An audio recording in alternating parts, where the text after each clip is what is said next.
of the convening of the impeachment court, I move that the Committee on Rules be discharged with the previous referral of the subject impeachment complaint, considering that the plenary itself, acting as a body, has initiated and ratified the formation of the impeachment court through a direct act.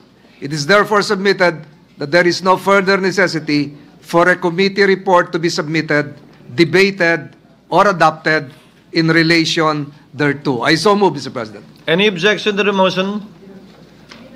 Hearing none, the Committee on Rules is so discharged as indicated by Member Judge Tolentino.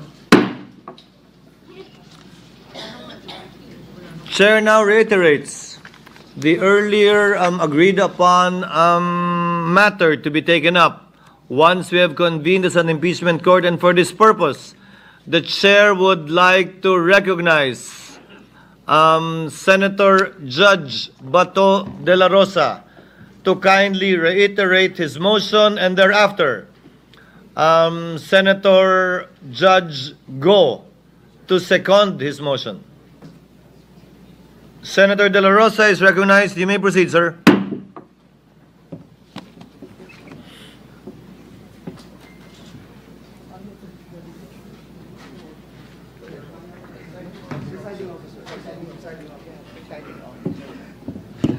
Thank you, Mr. Presiding Officer.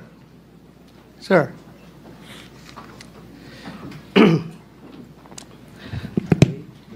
So I would reiterate my motion. The Kindly motion. restate the motion you made earlier while the Senate was sitting in plenary session. Yes, Mr. President. In the spirit of true action, therefore, allow me to end by moving. I respectfully move that in view of its constitutional infirmities and question on the jurisdiction and authority of the 20th Congress, the verified impeachment complaint against Vice President Sara Zimmerman Duterte be dismissed. I so move, Mr. President. Mr. Presiding Officer. Senator Go is recognized for his seconding speech. Rather, Senator Judge Go is recognized for his seconding speech. Mr. Presiding Officer, I just wish to give my remarks and second the motion of Senator Judge Bato de la Rosa. I agree with the motion of Senator Judge Bato.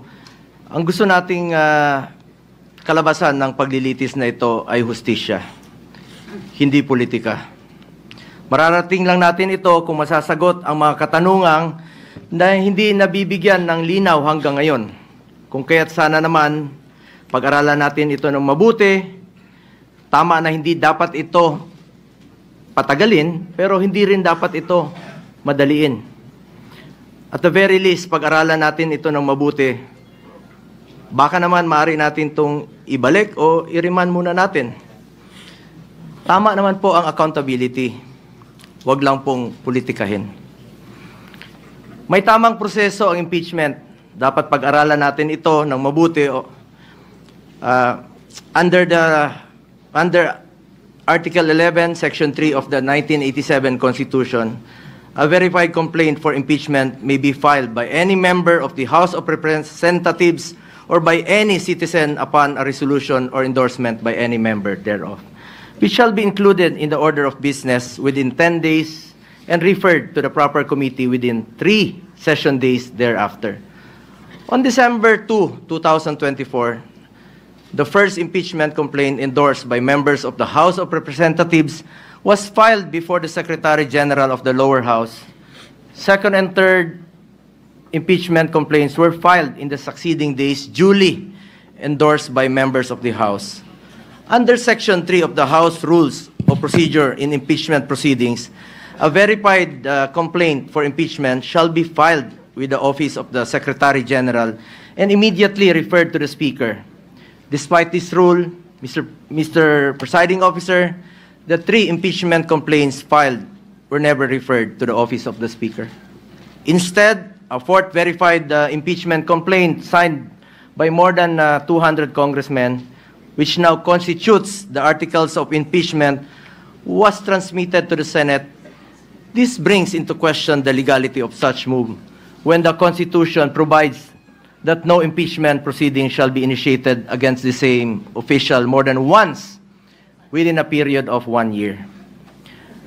Para sa ordinaryong mamamayan, at lalo na sa aming mga binigyan ng tungkulin na maging senator judge sa paglilitis na ito, this opens up a lot of questions.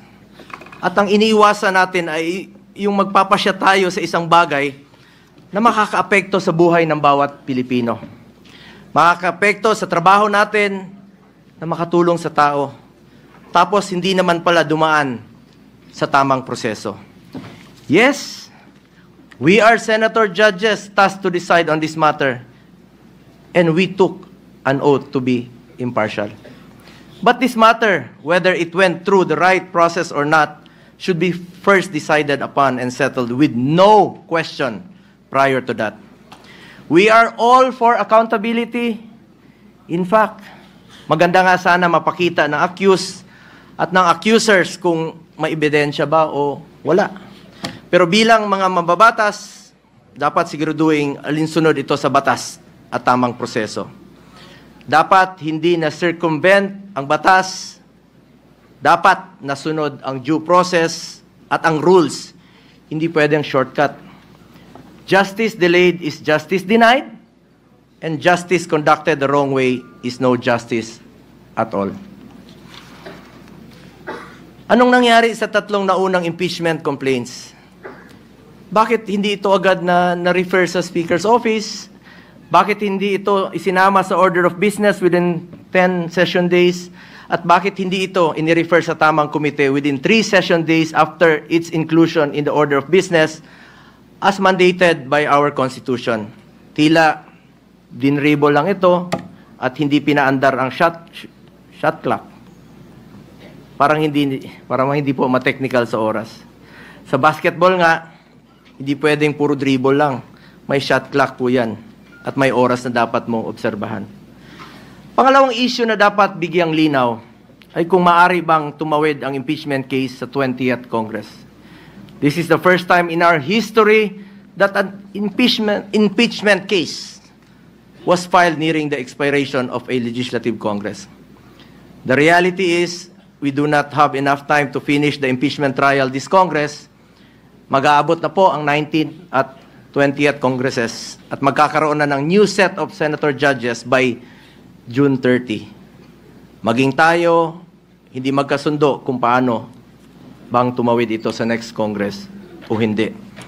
Mr. Presiding Officer, ilan lang po ito sa katanungan na legality na hindi pa nasasagot. Mayroon pa pong pending sa Supreme Court challenging the legality of the impeachment case. Baka masayang lang ang oras natin dito if in the end, this complaint suffers from constitutional infirmities. Let us focus on what is important for our people that we serve. Hustisya sa tamang paraan at serbisyo na makakatulong sa mga Pilipino. Yun po ang kailangan ng taong bayan. Yun ang dapat pagtuunan ng pansin. Mr. Presiding Officer, para sa akin, mas mabuting unahin natin ang tunay nating trabaho. Ang pagseserbisyo sa taong bayan, maraming nasasayang na oras sa isyong ito na hindi naman mapapakinabangan ng ordinaryong Pilipino. This issue has already been too divisive. Ilang buwan na po.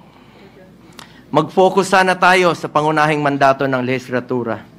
Ang gumawa ng mga batas at magsulong sa mga programa na tunay na tutugon sa mga pangangailangan ng ating mga kababayan, lalong-lalo na po yung mga mahirap at walang ibang malalapitan kundi ang gobyerno.